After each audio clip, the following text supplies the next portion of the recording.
എന്തിന് രാഷ്ട്രീയ പാർട്ടി എന്ന ചോദ്യം ഉയർന്ന ഒരു കാലം. ഇവിടെ ധാരാളം മാതാപിതാക്കൾ ഇരിക്കുന്നത് കൊണ്ട്, രക്ഷിതാക്കൾ ഇരിക്കുന്നത് കൊണ്ട് ഞാൻ അവരോട് പറയട്ടെ, മക്കൾ രാഷ്ട്രീയ പ്രവർത്തനത്തിൽ ഏർപ്പെട്ടാൽ, MSFന്റെ യോഗത്തിൽ പോയാൽ, യൂത്ത് ലീഗിന്റെ യോഗത്തിൽ പോയാൽ, ലീഗിന്റെ കൊടി പിടിച്ചാൽ നിങ്ങൾക്ക് പരാതി ഉണ്ടാകാറുണ്ടോ? അങ്ങനെ രാഷ്ട്രീയം കളിച്ച് നടക്കേണ്ട പ്രായമല്ല എന്ന് പറഞ്ഞവരെ ആക്ഷേപിക്കാറുണ്ടോ? എങ്കിൽ അവരോട് ഞാൻ പറയുന്നു, മുസ്ലിം ലീഗിന്റെ ഈ പച്ച പതാക പിടിച്ചതിന്റെ പേരിൽ, MSFന്റെ ത്രിവർണ്ണ പതാക പിടിച്ചതിന്റെ പേരിൽ നിങ്ങൾക്ക് ഒരിക്കൽ പോലും തലകുനിക്കേണ്ടി വരില്ല എന്ന് മാത്രമല്ല, തല ഉയർത്തിപ്പിടിച്ചുകൊണ്ട് അഭിമാനത്തോടുകൂടി നിൽക്കാൻ കഴിയുന്ന രാഷ്ട്രീയമാണ് ലീഗ് വിഭാവനം ചെയ്യുന്നത്. കേരളത്തിൽ ആകെയുള്ളത് 317 ആംബുലൻസാണ്. എന്നാൽ ഇന്ത്യൻ യൂണിയൻ മുസ്ലിം ലീഗിനും ഒരു ആംബുലൻസ് പദ്ധതിയുണ്ട്. സയ്യിദ് മുഹമ്മദ് അലി ശിഹാബ് തങ്ങളുടെ ഫോട്ടോ ഒട്ടിച്ച ആംബുലൻസ്, ഈ കണ്ണൂർ ജില്ലക്കാരനായ അഹമ്മദ് സാഹിബിന്റെ ഫോട്ടോ ഒട്ടിച്ച ആംബുലൻസുകൾ, സയ്യിദ് ഹൈദർ അലി ശിഹാബ് തങ്ങളുടെ പേരിലുള്ള ആംബുലൻസുകൾ, പൂക്കോയ തങ്ങളുടെ പേരിലുള്ള ആംബുലൻസുകൾ. മുസ്ലിം ലീഗിന്റെ പദ്ധതിയിൽ എത്ര ആംബുലൻസ് ഉണ്ടെന്ന് അറിയോ നിങ്ങൾക്ക്? 400-ലധികം ആംബുലൻസ് ഉള്ള രാഷ്ട്രീയ പാർട്ടിയുടെ പേരാണ് ഇന്ത്യൻ യൂണിയൻ മുസ്ലിം ലീഗ്. നിങ്ങൾ ഏത് രാഷ്ട്രീയം തെരഞ്ഞെടുക്കണമെന്ന ചോദ്യം ചോദിക്കുമ്പോൾ സംശയലേശമന്യേ നിങ്ങൾക്ക് തെരഞ്ഞെടുക്കാൻ കഴിയുന്ന രാഷ്ട്രീയ പാർട്ടിയുടെ പേരാണ് ഇന്ത്യൻ യൂണിയൻ മുസ്ലിം ലീഗ്. നിങ്ങൾക്ക് സംശയമുണ്ടാവില്ല. 308 ആംബുലൻസ് 1 കിലോമീറ്റർ ഓടിയാൽ കേരളം ഭരിക്കുന്ന സർക്കാർ ഗുജറാത്ത് കമ്പനിക്ക് ഇക്കഴിഞ്ഞ വർഷം വരെ എത്ര രൂപയാണ് കൊടുത്തത് എന്നറിയോ നിങ്ങൾക്ക്? ഞാൻ നിങ്ങൾ കൊടുക്കുന്ന നികുതി പണത്തിൽ നിന്ന് 1 കിലോമീറ്ററിന് 300-ൽ പരം രൂപ.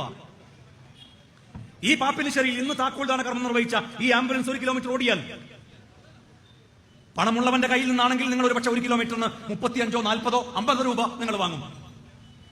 പണമില്ലാത്തവന്റെ കയ്യിൽ നിന്ന് നിങ്ങൾ പാതി വിലക്ക് അല്ലെങ്കിൽ സൗജന്യമായി നിങ്ങൾ ആംബുലൻസ് ഓടിക്കും.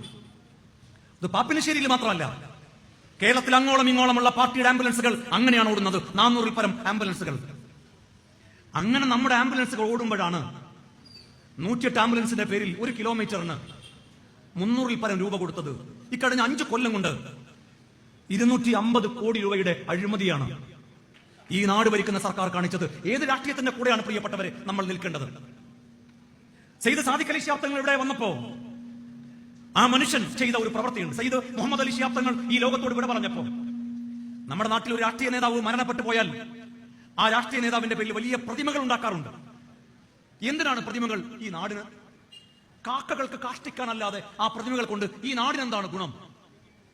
സയ്യിദ് മുഹമ്മദ് അലി ശിഹാബ് തങ്ങൾ മരണപ്പെട്ടപ്പോ സാദിഖ് അലി തങ്ങൾ പറഞ്ഞു, ശിഹാബ് തങ്ങളുടെ പേരിൽ നമുക്ക് പ്രതിമകളല്ല വേണ്ടത്.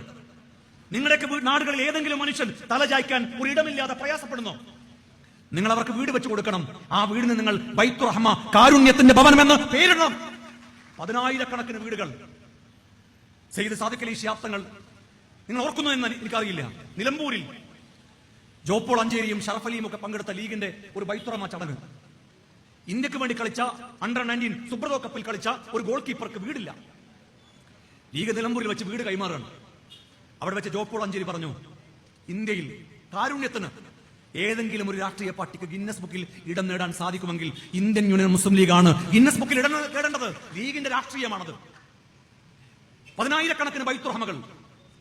വയനാട്ടിൽ ദുരന്തമുണ്ടായപ്പോ ആ ദുരന്തമുണ്ടായ നിമിഷം മുതൽ അവിടെ പ്രവർത്തിച്ച, ഇവിടെ കാണുന്ന ഈ വൈറ്റ് ഗാർഡിന്റെ യൂണിഫോം അണിഞ്ഞ ഇളം പച്ച കുപ്പായക്കാരില്ലേ, ആ ദുരന്തമുണ്ടായ നിമിഷങ്ങളിൽ അവിടെ ഓടിയെത്തിയ നമ്മുടെ വോളണ്ടിയർമാർ. എന്തിനാണ് യുവജന സംഘടന? ആ യുവജന സംഘടനയ്ക്ക് എന്തിനാണ് ഒരു വളണ്ടിയർ വിങ്? ചിലർ ചോദിച്ചു, വൈറ്റ് ഗാർഡിന് പരിശീലനം കൊടുത്തപ്പോ ലീഗിന് സംഘർഷം ഉണ്ടാകുമ്പോ ആ സംഘർഷത്തിൽ അടിയുണ്ടാക്കാൻ കരാട്ടെ പഠിപ്പിക്കുന്നു, ആയുധ പരിശീലനം നടത്തുന്നു. ആക്ഷേപമുണ്ടായിരുന്നു. ഈ വൈറ്റ് ഗാർഡിന്റെ വളണ്ടിയർമാരെ നിങ്ങൾ അങ്ങനെയുള്ള ഏതെങ്കിലും ഘട്ടങ്ങളിൽ നിങ്ങൾ അവരുടെ പേരുകൾ കേട്ടിട്ടുണ്ടോ? വയനാട് ദുരന്തമുണ്ടായ ആദ്യ നിമിഷം മുതൽ ഞാൻ ഓർക്കുന്നു, ആ ബെയിലിപ്പാലം കെട്ടുന്നതിന് മുമ്പായി ഒരു കയറ് കെട്ടി അപ്പുറത്തേക്ക് ആളുകൾക്ക് പോകണം. സൈന്യം ചോദിക്കുന്നു, പോലീസ് ചോദിക്കുന്നു. ആ കയറിൽ പിടിച്ചു തൂങ്ങി അപ്പുറം പോകാൻ പരിശീലനം ലഭിച്ചവർ ആരുണ്ട്? അഭിമാനത്തോടു കൂടി പറയട്ടെ, അവിടെ കൈപൊക്കിയത് വൈറ്റ് ഗാർഡിന്റെ വളണ്ടിയർമാർ. അവർ അപ്പുറം കടന്നു, മൃതദേഹങ്ങൾ ഇപ്പുറത്തേക്ക് എത്തിച്ചു, രോഗികളെ ഇപ്പുറത്തേക്ക് എത്തിച്ചു, അവിടെ കുടുങ്ങിപ്പോയവരെ ഇപ്പുറത്തേക്ക് എത്തിച്ചു. മാസങ്ങളോളമാണ് വൈറ്റ് ഗാർഡിന്റെ വളണ്ടിയർമാർ അവിടെ പ്രയത്നിച്ചത്. സൗജന്യമായി നമ്മൾ എത്ര ദിവസമാണ് ഭക്ഷണം കൊടുത്തത്? ഞാൻ ചോദിക്കുന്ന പ്രിയപ്പെട്ടവരെ, നിങ്ങൾ ആരുടെ കൂടെയാണ് നിൽക്കേണ്ടത്? 4 ദിവസം 10,000-കണക്കിന് ആളുകൾക്ക്, അവിടെ വന്ന വളണ്ടിയർമാർക്ക്, രക്ഷാപ്രവർത്തകർക്ക്, പോലീസിന്, സൈന്യത്തിന്, മാധ്യമ പ്രവർത്തകർക്ക് സൗജന്യമായി ഭക്ഷണം കൊടുത്ത രാഷ്ട്രീയത്തിന്റെ കൂടെയാണോ നിങ്ങൾ നിൽക്കേണ്ടത്? 4 ദിവസം അവർ അങ്ങനെ ഭക്ഷണം കൊടുക്കുന്നത് കണ്ടിട്ട് സഹിക്കാതെ ആ ഭക്ഷണ പന്തൽ അടച്ചുപൂട്ടിയവരുടെ രാഷ്ട്രീയത്തിന്റെ കൂടെയാണോ നിങ്ങൾ നിൽക്കേണ്ടത്? ഈ നാട് തീരുമാനിക്കട്ടെ. അത് കഴിഞ്ഞ് ജീപ്പ് നഷ്ടപ്പെട്ടവർക്ക് സൗജന്യമായി ജീപ്പ് കൊടുക്കുന്ന ഒരു രാഷ്ട്രീയം, ഓട്ടോറിക്ഷ നഷ്ടപ്പെട്ടവർക്ക് ഓട്ടോറിക്ഷ, തൊഴിലുപകരണങ്ങൾ നഷ്ടപ്പെട്ടവർക്ക് തൊഴിലുപകരണങ്ങൾ, അടിയന്തര സഹായമായ 15,000 രൂപ, റിലീഫ് കിറ്റുകൾ, അതെല്ലാം കഴിഞ്ഞ് അവരെ ശാശ്വതമായി പുനരധിവസിപ്പിക്കാൻ പാണക്കാട് സയ്യിദ് സാദിഖ് അലി ശിഹാബ് തങ്ങൾ പറഞ്ഞു, ഞങ്ങൾ അവർക്ക് 105 വീടുണ്ടാക്കി കൊടുക്കുമെന്ന്.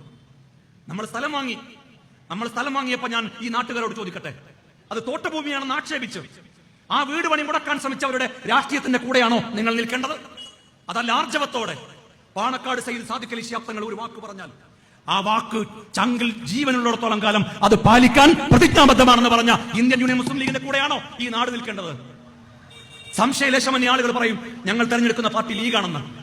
വയനാട്ടുകാരുടെ മുഖത്ത് നോക്കിയിട്ട് ലീഗ് കുറച്ച് പള്ളി ഉണ്ടാക്കാന്ന് പറഞ്ഞിട്ട്, ലീഗ് അവിടെ മദ്രസ ഉണ്ടാക്കുമെന്ന് പറഞ്ഞിട്ടാണ് നിങ്ങൾ ആ പദ്ധതിയിൽ ചേർന്നത് എന്ന് പറഞ്ഞപ്പോ മുസ്ലിങ്ങളല്ലാത്ത സഹോദരികൾ അവർ പറഞ്ഞു, അങ്ങനെ ഞങ്ങൾ ആക്ഷേപിക്കരുത്, വയനാട്ടുകാരെ ഞങ്ങളെ അങ്ങനെ ആക്ഷേപിക്കരുത്. ഈ ദുരന്തമുണ്ടായ നിമിഷം മുതൽ ഞങ്ങളെ ചേർത്ത് പിടിച്ച രാഷ്ട്രീയ പാർട്ടിയുടെ നേതാക്കന്മാർക്ക് വേണ്ടി ഞങ്ങളുടെ ദൈവത്തെ വിളിച്ച് പ്രാർത്ഥിക്കുന്നവരാണ് ഞങ്ങൾ. ആ പാർട്ടി ആക്ഷേപിക്കാൻ ഞങ്ങൾക്ക് സാധ്യമല്ല, ഞങ്ങൾ ഒരുക്കമല്ല. അത് തോട്ടഭൂമിയാണ്, അവിടെ വീടുണ്ടാക്കാൻ കഴിയില്ല. അതുകൊണ്ട് വേണമെങ്കിൽ സർക്കാരിന്റെ പദ്ധതിയിലേക്ക് തിരിച്ചു വരൂ എന്ന് പറഞ്ഞ് ആക്ഷേപിച്ചവരോട് ലീഗിന്റെ നിർമ്മാണം നടക്കുന്നത് കാണാൻ ഞങ്ങൾ അവരെ വയനാട്ടിലേക്ക് ക്ഷണിക്കുകയാണ്. 5-6 മാസങ്ങൾ കഴിഞ്ഞാൽ ഒരു സംശയം വേണ്ട, അതിമനോഹരമായ 105 വീടുകളുടെ പണിയാണ് വയനാട്ടിൽ പൂർത്തിയാക്കാൻ പോകുന്നത്. ആരുടെ രാഷ്ട്രീയത്തിന്റെ കൂടെയാണ് നമ്മൾ നിൽക്കേണ്ടത്?